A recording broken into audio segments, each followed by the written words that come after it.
Hello. Good evening, guys.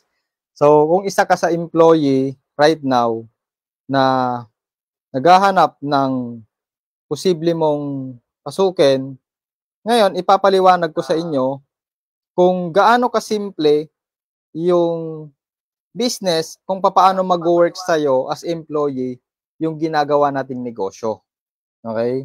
Ito, pinakasimpleng analogy na ipapaliwanag ko sa inyo para mas maintindihan nyo kung bakit ang sarap magbenta, kung bakit ang sarap pasukin yung pagnenegosyo. No? Pero bago tayo pumunta sa topic na yon kung paano mag-work sa'yo yung gantong klase ng business, no? Meron lang akong iklaklaro sa inyo kung bakit yung iba nahihirapan at the same time ayaw pasukin yung pagbebenta or yung pagnenegosyo online or offline. Maybe, yung iba sa atin is nagkaroon ng maling association or maling mindset about sa selling and pagbebenta and pagbibusiness. Possible sila yung biktima ng mga tao na na-push, merong na-push sa kanila na products na napabili sila na hindi naman nila kailangan at gusto. Siguro, meron kang ganong mindset kasi ganon din ako before. Na akala ko kapag papasok ako sa pagbebenta-benta is ipupush ko yung products sa tao na ayaw nung binebenta ko. Okay? Ganon yung mindset ko before. Pero nung naunawaan ko yung concept ng entrepreneurship, no? Kapag isa kang marketer or isa kang nagnenegosyo, mapa-offline or online yan, tandaan mo na ikaw ay problem solver, no? So ang meaning ng entrepreneur is sinosolve mo yung problema ng ibang tao, no? Kapalit yung bayad nila, kapalit yung perang kikitain mo, no? Pero ang pagnenegosyo guys is hindi about sa pera, no? Yun yung gusto kong iklaro sa inyo. Ang pagnenegosyo or sa entrepreneurship is all about problem solving, no? Nagsosolve ka dito ng tunay na problema. And yun yung isang reason kung bakit yung iba ayaw nila or nahihirapan silang mag-decide na papasukin ko ba to or magsisimula ba ako dito, magbebenta ba ako ng products na possible makapag-solve ng problem ng ibang tao. Dahil sa ganong mindset, dahil sa ganong association guys, is hindi sila natutuloy. Napapangunuan sila ng doubt and takot, fear, no? Baka magkamali sila or baka matulad sila sa mga taong nagbenta sa kanila ng products before na hindi nila kailangan at gusto. Okay? So, ang selling guys, para mas maintindihan mo, is isang way yan sa pagtulong sa kapwa. No? Lagi mong tatandaan yan guys, na kapag ka nagbebenta ka, one way yan ng pagtulong sa kapwa. Either mawala yung pain nila, mawala yung problem nila, yung takot nila, na gumamit ng products mo. And yan yung meaning ng selling. Yan yung meaning ng pagbebenta. No? Tumutulong ka or nagsosolve ka ng totoong problema dito sa market. And kapag sobrang dami mong nasolve na problema, katulad ng mga nakikita mong mga nag-succeed na mga businesses, kaya sila kumita ng malaki, kumita ng maganda, it is because malaki yung problem na nasosolve nila. Either million of pesos or billion of pesos yung nasolve nila na problem, and billion din yung kinita nila. Millions din yung kinita nila. So, yun yung dapat mong maintindihan, maunawaan kapag pinasok mo yung industry ng marketing and sales. Okay? So, ngayon, meron akong ipapakita sa inyo ngayon na analogy kung paano ko ba kinita before, no? Yung income ko, yung pumasok sa akin na 2.7, no? Kung nakikita nyo yung account ko, 2.7 sa loob lang ng 2 hours maigit, no? Paano ko nagawa yon? Paano ko nagawa yung income na to? Na in less than 2 hours is kumita ka ng 2,700, no? Pinilit ko ba yung tao na bumili ng products ko? Pinilit ko ba siya na bentahan, no? Or niloko ko ba siya? Or meron ba akong mga sinabi sa kanya na makakapagpa-hype sa kanya para bilhin niya yung products ko? Eventually guys, hindi ko yun ginawa. Okay? Ang ginawa ko, ang pinakatrabaho ko is ipakita sa kanya, i-market sa kanya, ipakita ko sa kanya yung products na posibleng makatulong sa problem niya. Okay? Yan yung pinakatrabaho mo. Hindi mo kailangang mamilit, hindi mo kailangang mangulit, hindi mo kailangang mangumbinse. And tayong mga buyer guys, no? Tayong mga buyers, is gusto natin, tayo yung convince and magde-decide kapag gusto natin yung products. Tama po ba? And ganun na ganun yung nangyari sa client ko na yon, sa naging customer ko na yon. Nakita niya na yung problem niya, posible kong masolve at yun yung product na ino-offer ko, is yun yung tanging products para makapagpagaang doon sa problem niya, para masolve yung problem niya. Nakita niya sa akin. Nakita niya mismo sa mga post ko, sa mga ginagawa ko, no? And saka ko na lang nalaman na nagamit na niya din before yung products na ino-offer natin dito sa online, dito sa market. Okay? Ganun ka-powerful kapag meron kang effective and proven na products na binebenta. Hindi mo kailangan mag-hard sell, hindi mo kailangan mamilit, hindi mo kailangan mag-convince, no? Sila yung mga tao na totoong buyer. Ang trabaho mo lang is maipakita mo sa kanila, ma-demonstrate mo sa kanila na kaya mo silang tulungan. No? Kailangan madala mo sila, maipakita mo sila, madala mo sila from point A to point B. Madala mo sila. No? Yan yung analogy na ipapakita ko sa inyo ngayon kung paano mag-work. Gaano kasimple yung gagawin natin na business. Tandaan mo na yung mga clients natin, yung mga potential na buyer mo, is meron silang mga problem, no? Ito sila. Ito. Kung makikita mo yung presentation natin, guys, no, yan. Ito sila. Meron silang problem and sa point A na to, nandito yung mga pains nila, yung mga problems nila na gusto nilang ma-solve, no? Nandiyan yung mga pain points nila, yung mga problems nila. Ngayon, ang trabaho mo is kailangan madala mo sila from point A to point B, no? Kailangan diyan.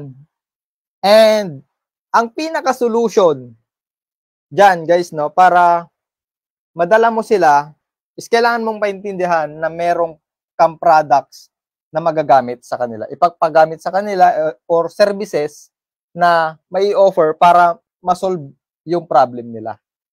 Either gusto nilang gumanda, sumeksi, or gusto nilang kumita ng extra income, whatever it is. Basta, makuha nila yung desire nila na to. Ngayon, sa point B naman, nandito yung mga goals nila or yung gusto nilang mangyari na ma-solve yung problem nila. Okay? Dito sa point B na to, sa point B. Okay? Ngayon, from point A to point B, guys, is merong pagitan yan para madala mo sila doon sa point B. And sa tinuturo natin ngayon, guys, imagine mo na lang na merong malaking ano dito, malaking ilog, no? Malaking ilog. Yan. Ilog yan na malaki. Let's say ilog yan. Okay, ilog. Merong malawak dyan na tubig na kailangan maitawid mo sila from point A to point B. Ngayon, para madala mo sila doon, kailangan mo ng products or offer. Okay? Ito yung pinakabangka mo, sasakyan nila, pwede nilang sakyan para makapunta sila sa point B na to. Okay? Sa desire, sa gusto nilang makuha na goals, okay? Yan yung desire nila. Ngayon, kapag sumakay sila sa bangka mo, no? Kapag sumakay sila sa bangka mo na yan, kailangan nilang magbayad, no? Kailangan nilang magbayad para madala mo sila doon sa point B, dito, sa point B. Okay? Kailangan nilang magbayad. Ngayon, kung ikaw yung marketer na wala ka ganong strong belief, no?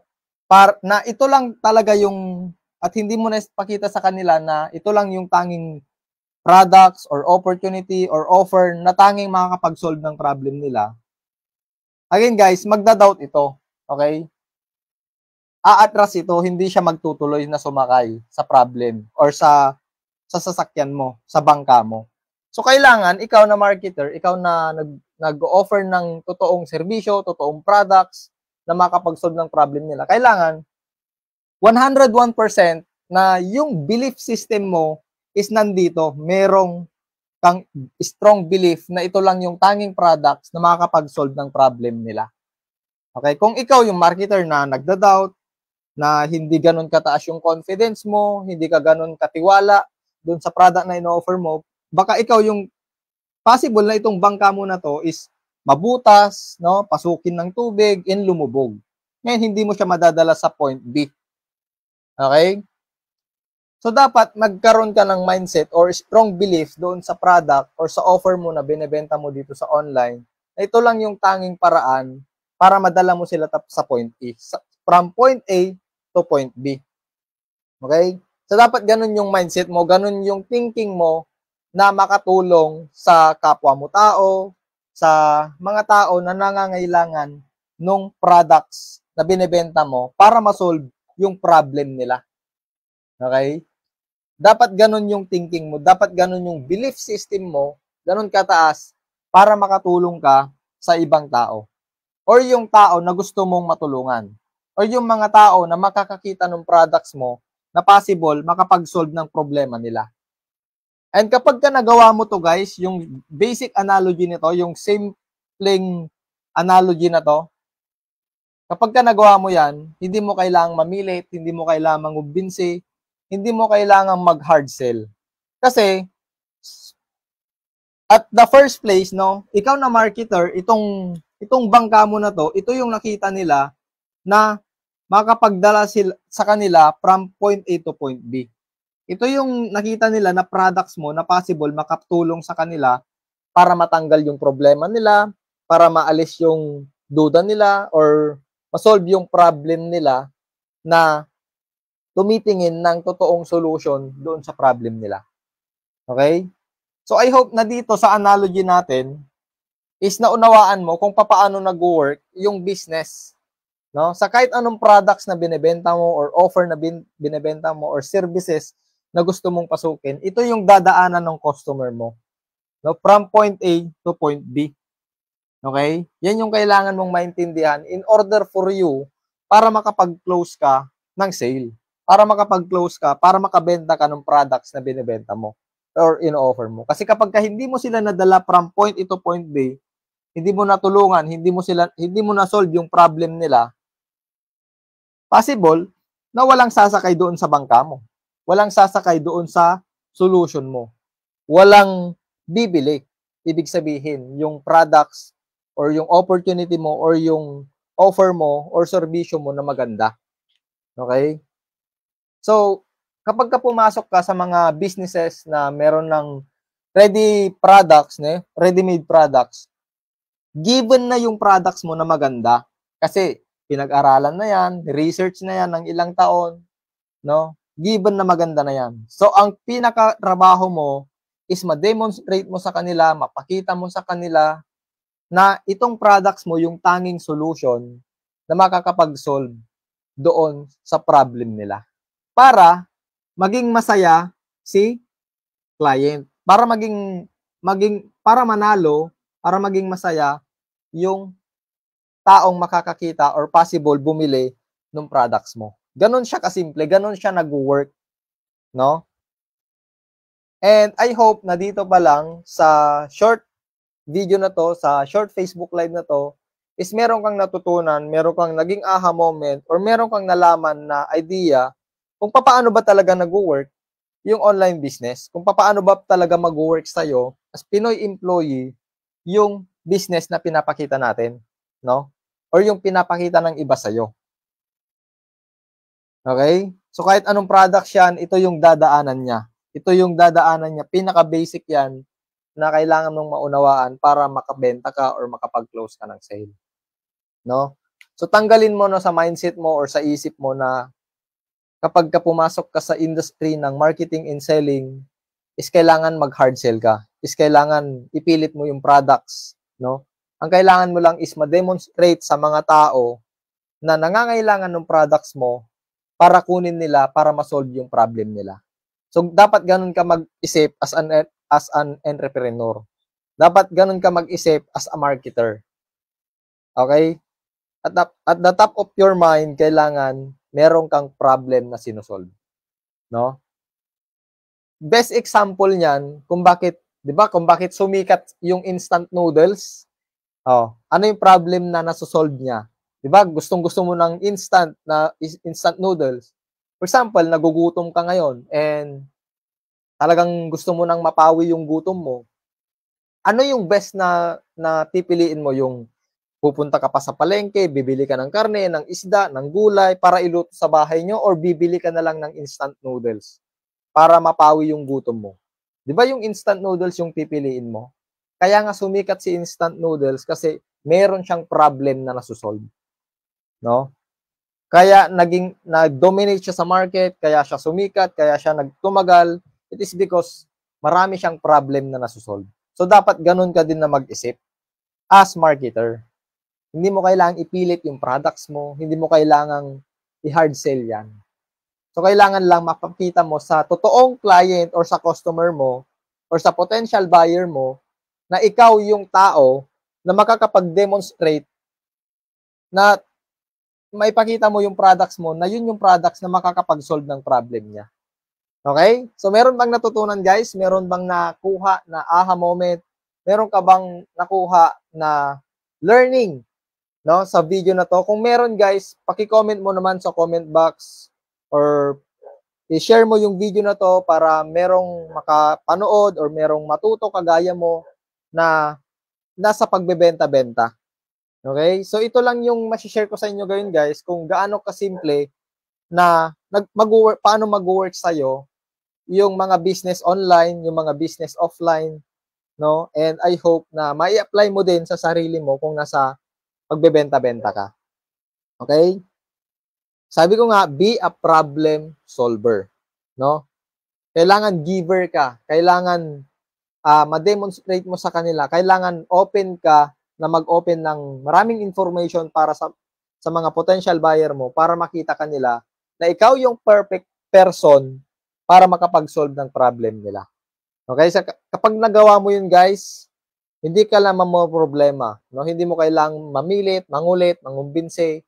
Hindi mo kailangan yon, no? So, I hope na magkita tayo next video, guys. Once again, this is Angelo Natividad. If you want success, no? If stop making excuses, take massive action, and get results in life. Okay? See you next live, guys, and God bless. So, disclaimer lang pala, guys, no? Na lahat ng ideas na diniscuss ko sa inyo sa video na to is personal opinion and strategy ko, no?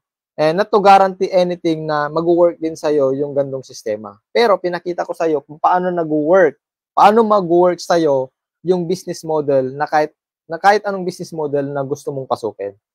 Okay?